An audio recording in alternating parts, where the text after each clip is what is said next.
Hello. Oh, that seems to be working. Okay. So yeah, this is I'm gonna give a talk on procedural stories and roguelikefication. The talk here is about stuff that I'm kind of going to do, was thinking I would have done by now, but you know how that goes. Uh, so, but I should have some insight if people want to talk to me after, on things that seem a little, pie in the sky or whatever. I think it's there's some hope. So let's have hope throughout the conversation here. So the idea here is that in Dwarf Fortress, we're going to be embarking pretty soon on this whole. I gave a talk some years ago, and I've been wanting to make good on that for quite a while now. But of doing like creation myths that set a foundation for the fantasy setting, you can use those to make procedural magic systems. But the problem is this is going to take a couple years. And so what I want to do is put a band-aid on, in part, the adventure mode of the game, which is what we'd consider the sort of more roguelike mode of the game, and give people something to play around with that's more entertaining than what we have now, because it is going to be a long 2 years. So how do you fix something that's flat? And what I mean by flat is we basically have an open world game where you wander around between towns where you can talk to a few people, and there's some monsters and stuff you can kill, but there's no sort of overarching structure to it. I mean, there's some bandits here and some dragons there, and you usually just die, right? I mean, that's just it's. And people get more entertainment out of like being a bard and dancing and so forth, which is cool. But it's like normally you want some kind of structure. You might want I mean, you've played these games, right? There's a bunch of cool generated levels that go way down. You kind of wander through the world on, those are really horrible colors, but I did this in paint. And it's so that's a kind of like quest type thing, right? You have structure, and you can kind of chart your progress and go through these things, and you find all kinds of interesting magic items and meet all sorts of creatures. And we can't really do any of this. I mean, our idea for magic items is to use those creation myths and procedural systems, and the same thing with these monsters, and doing that kind of improvement over the course of 2 or 3 months. We just wouldn't be able to kind of do anything to fix our problem of adventure mode being flat. So, what can we do that is something that can fix our problem? So, what are the requirements here? It needs to be something that has this emergent narrative feel to it, right? I mean, that's something we're all used to talking to each other about the games, and I can't go too much into how my philosophy of emergent narrative. I have a talk I give in Northwestern University on emergent narrative. I go in about half hour about just sort of interlocking mechanics, making sure they're resonant with the outside world, but also internally consistent, and allow the player to investigate things, and then they can come back and talk to each other. That's something that we kind of understand, at least intuitively, when we're playing these games, and you can use that intuition to design. Then there's this whole tricky word of replayability big in the roguelike scene, right? And what that means is kind of like, what's your flavor of roguelike is what your definition of replayability is, right? I mean, maybe you're just interested in mastering these sort of net hack different connections, or just interested in seeing what surprise it throws at you, right? Or you're interested in inhabiting this single player game in some kind of cave environment or something, right? So there's all kinds of ways you can think about it, and each one of those words is tricky in its own way in terms of expanding it out, but just that general sense, right? And then, so it's a roguelike project, right? It has a archaeological kind of history or geological history of layers of garbage just piled on top of each other, right? So we have no choice but to use what we have, right? And so this is what I need. I need to look at this stuff and say, what kind of feature can I add to improve the game using these things? And that's roguelikeification, right? It's like try and like put some emergent narrative replayability into your game. Be thinking of these sort of things. So for us, the idea here is sprucing up this idea that we already have these monsters in the world, right?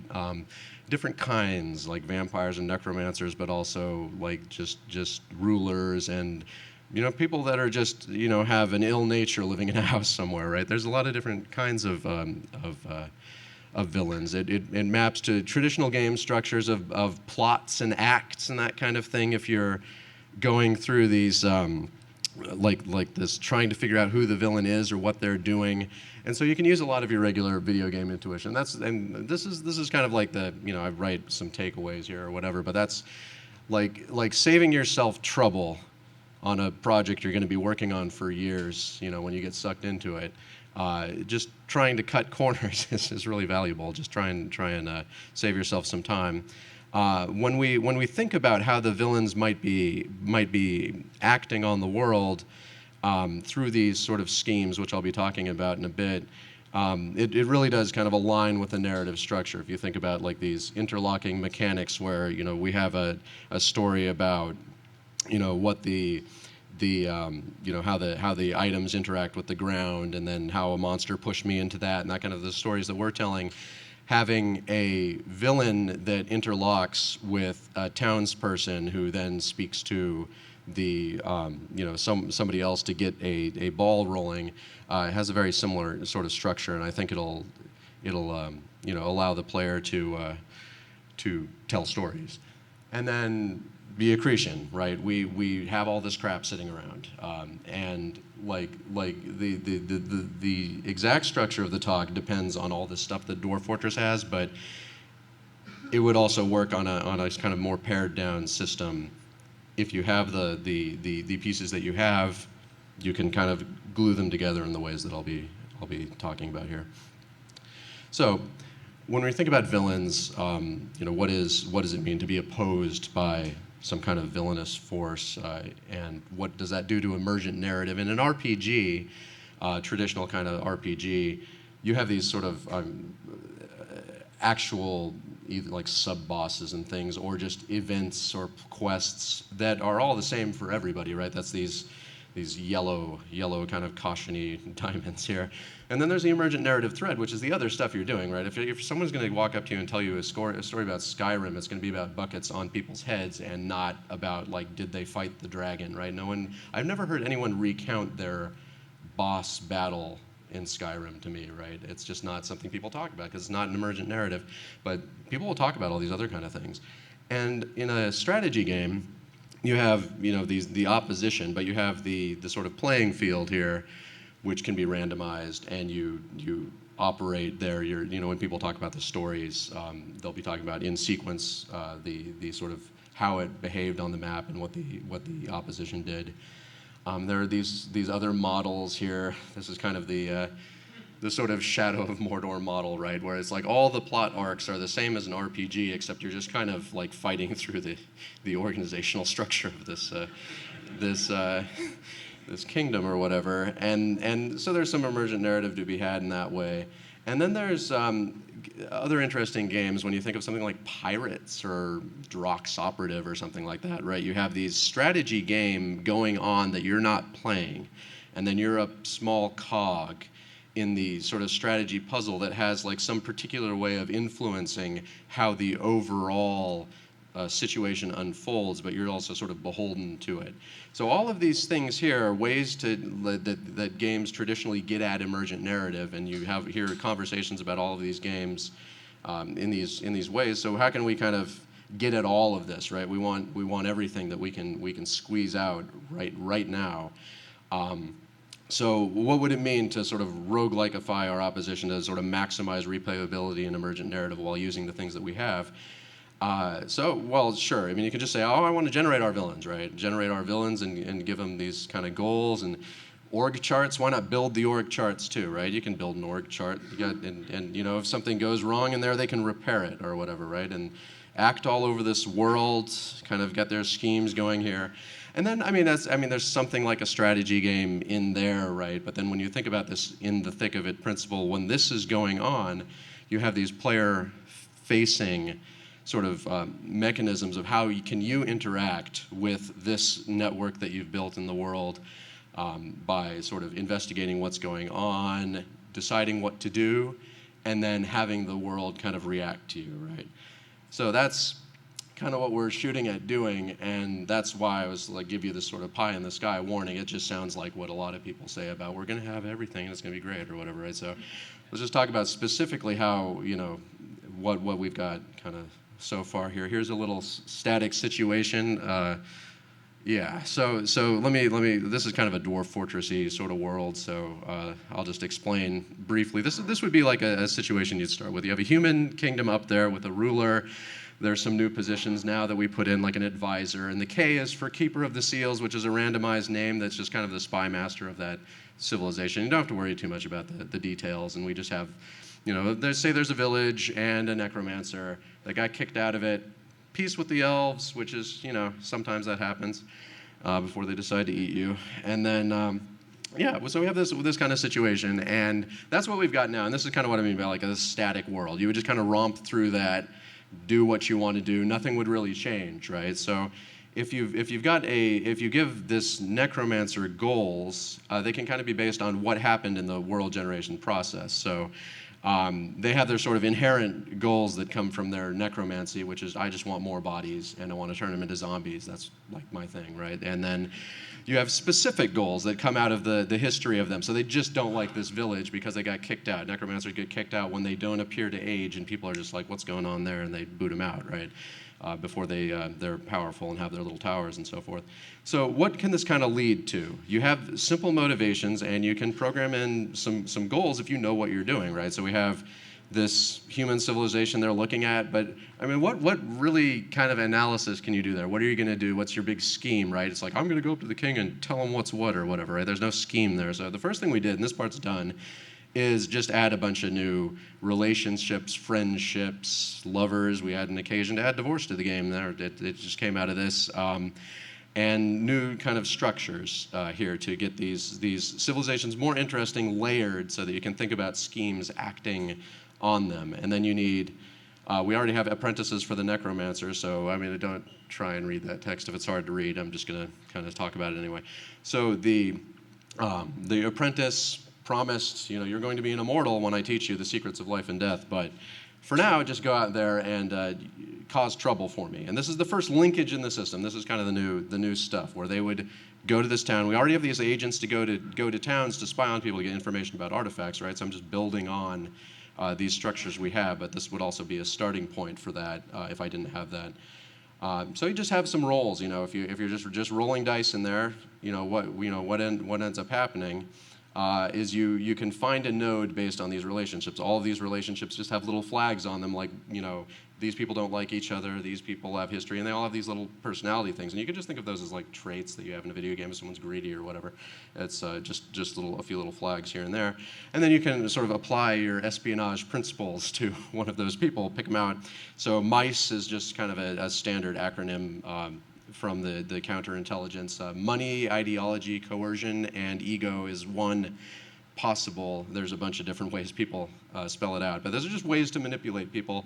They can all just be kind of just these little numbers that you're rolling when you're just getting the simulation going. Again, this is not a game that you're playing. You're just sort of setting the stage for the player to have something to look at here that's chained and nested. So once they turn it around, you can just start feeding goals down the system. So we want bodies. We can create bodies. So it's like that's a simple thing that you can just kind of. I mean, a lot of things in roguelikes are hard coded at first, and that would just be something that we know. War creates bodies. We get a war started, and if we want to be more interesting with our goals later, we can do that. Another one we'll have early on is. This revenge motive where the necromancer just kind of sends out the message that they want people they hate dead into this system that they've co-opted. And then we have everybody has kind of got a simple, like, these are my goals, these are my tools, right? So the Keeper of Seals knows how to assassinate people, and we can just send the messages down the line. Now this sets up, what's a more interesting kind of situation using just a few simple linkages. And the thing is, we've got an RPG plot sitting here now, right? Just kind of this thing that's nested, layered, and we can play with that. Now, once you've got all these bodies here, you have also this overarching possibility that you get kind of this end of the world situation, which is kind of popular in RPGs or whatever. So we know we may get into that, but kind of doubt it, but that's possible. But now, so when I was talking about network repair, you have to be careful in simulations about what happens when things just break, because in Dwarf Fortress things die all the time, right? So it's like if the Necromancer just dies, can you understand this without the game being broken and with every node kind of thinking locally about what they're doing? And I think it's, yeah, quite optimistic about this. So the apprentice can check their motivation. It doesn't matter if they're checking it that often. Am I going to get my immortality anymore? It's a simple check, and no. So no, they wander off or whatever, and then the thing keeps going, though, right? I mean, this is not a conspiracy that ends immediately just because the handler disappears, right? I mean, the ruler still hates those people because he was told to hate them or whatever, right? Because he's basically an empty vessel for whatever his advisor says in this scenario. And yeah, so we still got a war, still got targeted murders. You have to think a little bit about what is it like for the player to go through this experience without having the big kind of necromancer payoff at the end. But I think it's kind of satisfying to find the apprentice at the end whose necromancer is dead and is just kind of like wondering, depressed about how they didn't get to be an immortal. And then you understand this kind of backstory of what happened, right? And in the mix of everything else going on, I think that'd still be kind of cool. If the apprentice dies or is otherwise taken out of the situation, then you think about, this is like the real kind of network repair stuff. It's like, do I have another agent? I know who my apprentice was talking to. Would I risk talking to them myself? This is just another kind of things that are all just sort of like these localized check when we're talking about like entity component systems, that kind of thing. If you can make sure that your behavior is coming out of local nodes without having to do global analysis that often, then it can still be kind of fast and simple to think about. And you just like let it screw up sometimes, and that's fine. At the same time, if your actual person dies, you could consider going up the chain, right? This is just another simple local operation. Go up the chain. Now you can speak to the advisor directly because they've already compromised themselves. And we're tracking compromise through just the number of agreements that they've kind of carried out already, right? Each one of these actions is a little just structure object thingy we save that just says, you've agreed to pass this name along, you've agreed to do this, and then that's good for exposition because they can just cackle about it when they're doing their kind of villain talk, right, or whatever, like the little things that they've done. And at the same time, it can be used to continue the chain through a kind of blackmail thing. Advisor dies, you're in big trouble, right? You don't have a connection to the ruler anymore. Going up to a ruler and telling them the things they did is not really something you can do. And part of the layering here is that you simply have no access to the ruler anyway as the necromancer. So that's something where they just need to kind of start over. Use the people that compromised that they have. They still have that person, but that person's not as important anymore, the one that was compromised. So it's just, too bad the advisor died. If the ruler dies, that's just chaos, right? I mean, it's not good for anybody when the ruler dies unless more bodies are created in the process, aside from just the ruler, but the ruler's a good body too. So it's, that's kind of the sort of situations where we think in advance, what kind of problems can go wrong as best you can, and then the rest you're going to have to fix after you release it. But this is... so you can do some forethought, right? And you can think about these things. So I'm kind of optimistic about it. And then you get into the whole situation, well, okay, now the adventurer shows up, right? And they just start in this village. There's this giant, messy situation, and that's kind of a crappy game. What do you do, right? It's just, there's kind of a paralysis there. Do you just walk over and kill the necromancer? But of course, you get this kind of, we're in the village, there's the village murders, but there's all this other information, but you don't actually have that information.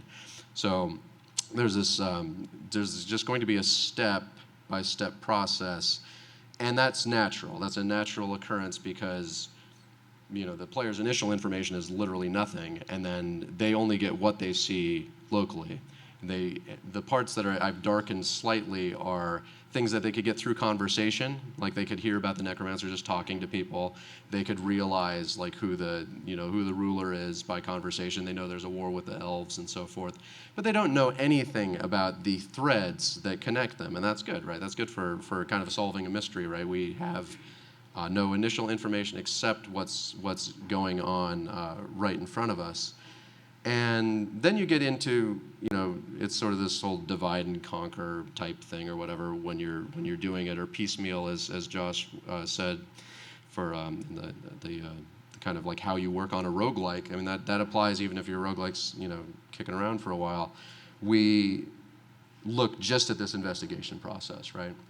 Now, that's like a whole potential subgenre of computer games, right? I mean, we can make the investigation as complicated and messy as we want, but the reason, another reason this is like a candidate for what we want to do is when you're making decisions about what features you add, this could be arbitrarily simple too, right? I mean, someone could walk up to you and be like, "The bandits did it," or whatever, right? And I'm glad I have that escape hatch, right? Because if I fail to do this thing with the clues or whatever, we do in this investigatory process, I can always just jettison out and still have a complete game arc, and the other stuff can carry it, right? So you can think of like, what is the entire player experience you want to have, and then focus on the parts where you actually feel you can do a good job.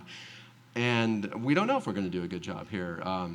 We have these ideas about, giving partial clues to people, mistaken identifications, and how that affects your reputation. And we have some of these systems in place to make this a little bit easier. But, at the same time, it might just not work out. There's also one of these kind of tricky questions of like, if your character has a skill of observation or so forth, it can feed you more information about clues. You could see them. We have kind of this thing with like the tracking of footprints on the ground right now in Dwarf Fortress is kind of weird, but it would actually be more applicable in a situation like this. But at the same time, the player can kind of metagame these things once they see enough of them. But that's a really roguelike kind of thing, right? I mean, you just kind of learn to get better at the game, but still your character matters. So it's actually good for us. And it also has kind of this roguelike principle of how you balance your resources and your risk and so forth. If you want to try and investigate more, or if you want to, it's essentially like reading a scroll or something when you accuse, make, whoa, that was dangerous, but yeah. So I mean, you kind of have different tools at your disposal in terms of like whether you're going to try and intimidate roll on somebody that you suspect of the murder, and you may not be good at that. That kind of thing. So yeah, I mean, there's a lot of potential there, but we also don't need to tap into it. And another thing that you can do is, if you want to have another kind of escape hatch or whatever, if you can talk to, say, other people in the town, and they can feed you sort of an arbitrary amount. If it understands the actual plot, then it can give you hints because it knows what you haven't found yet. So there's a lot we can do there to make this process sort of, there's a lot of tuning apparatuses we have, which is something to kind of keep an eye out for.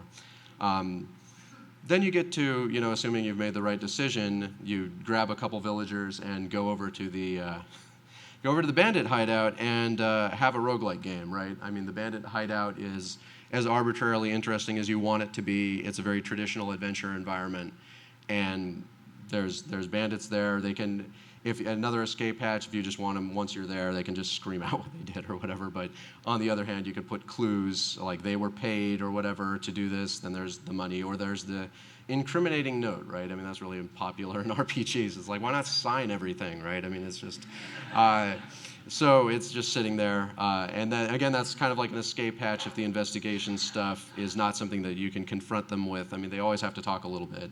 But basically can lean on these roguelike methods, right? That's something we have. We have these notes, we have these villainous kind of exposition. So we can, this is kind of the part where it feels like we can just slide on through to the next step. And yeah, I just kind of said a little bit quickly what these notes on the side were, but it's like, it's not, yeah, so some optimism there. But at the same time, the player's always going to screw things up. I mean, if they go in and just, fire crossbow bolts at everybody, no one gets a chance to talk, then you don't know what happened, right? You don't hear about the Keeper of the Seals, or you don't hear about anything, right? And the thread is actually broken, the investigatory thread. Is that a big deal? I mean, it's not something that you would have known existed, right? And you've solved the murders, brought the murderers to some sort of justice, and feel good about it, right? And then the villain keeps working, right? Keeps on moving, the simulation keeps happening, and then you encounter something else. And you could also encounter the old thread if you happen to be higher up the chain later on. So it's really not a problem. I think and in terms of network repair or whatever, this is, I mean, just a simple breakage of the investigation is fine most of the time.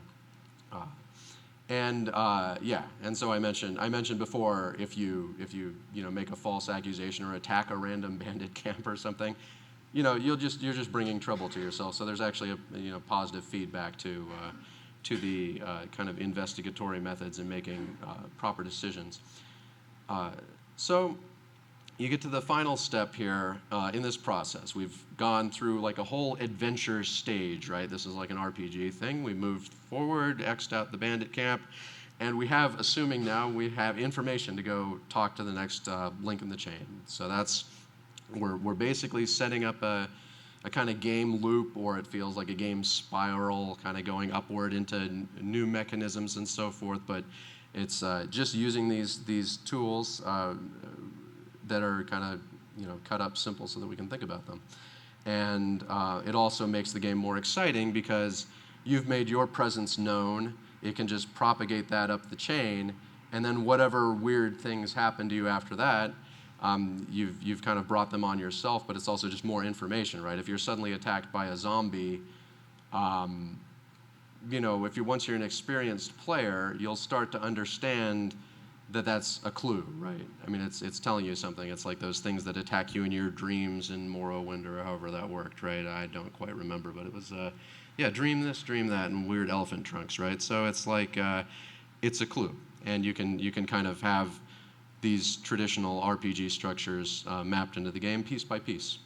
And also, once you have things that are generalized, right? We've been talking about how to, break your data structures apart, that kind of thing.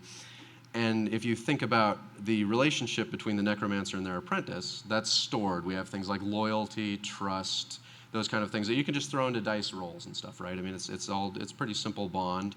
And the mission goal is simple in some sense, right? Go just sort of compulsively expand your network is kind of our default behavior. Just look around for ways to do that.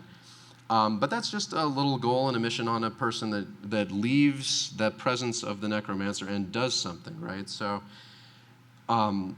when you have a person that's joined up with you, which we've had in the game for quite a long time, it's just like a dog, right, in NetHack or something, then you can do the same thing, right? I mean, it's obvious there's some cost to be paid here, right? I mean, you have to set up like this interface to talk to them and give them the goals, and you'd have to set up like something, right? Just say like, go here and go cause trouble, right? You could just say, go cause trouble, and they would just do network building actions and try and cause strife in this area using these mechanisms that are already in the game once we're finished with the villain stuff. What else, right? What other dev time are we eating here? Maybe that's it, right? I mean, so having the player be a villain, in quotes, just some kind of actor, and having that be a whole tool that you can use in the roguelike game is something that's actually kind of just sitting there waiting for us to use. It seems like it'll be an exciting some months. Hopefully not as long as the magic wait, but I think it seems bite-offable. So that's the idea. Thanks. Time for questions. Yeah.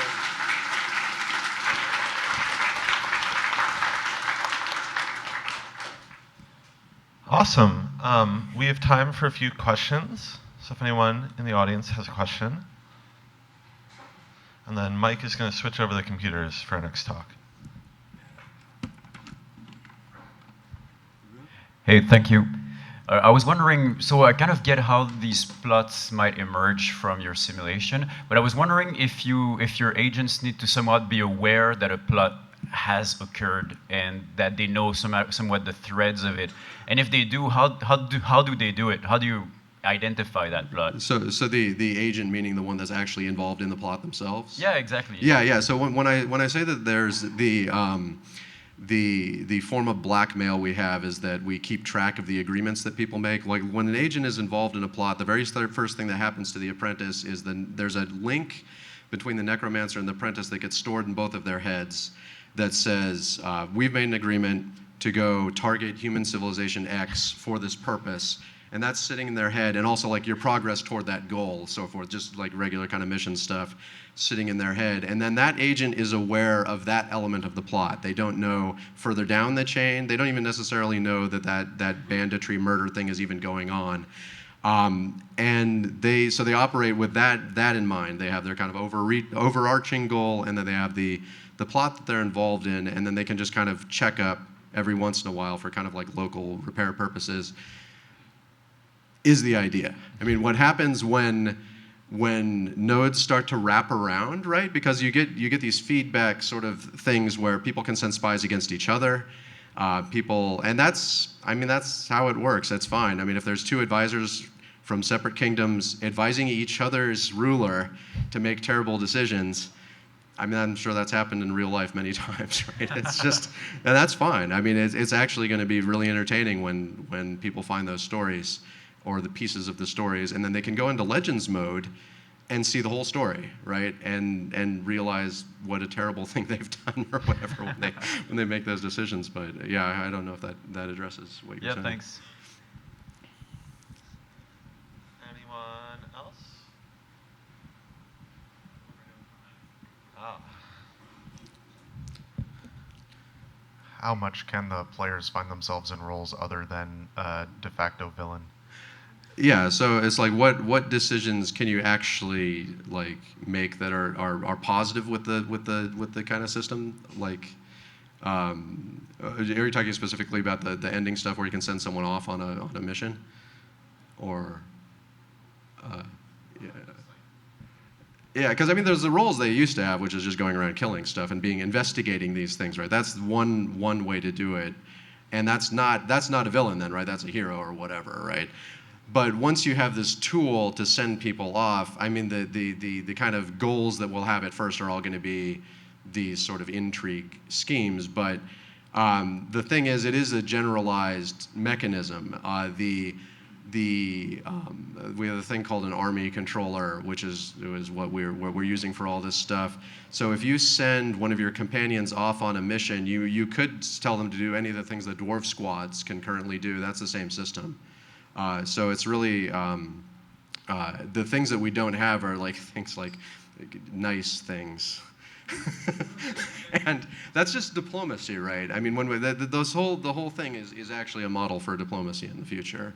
The future, of course, because we always have to break things first because we're not good people. But that's all right, I think. Cool. Thank you so much, Tarn.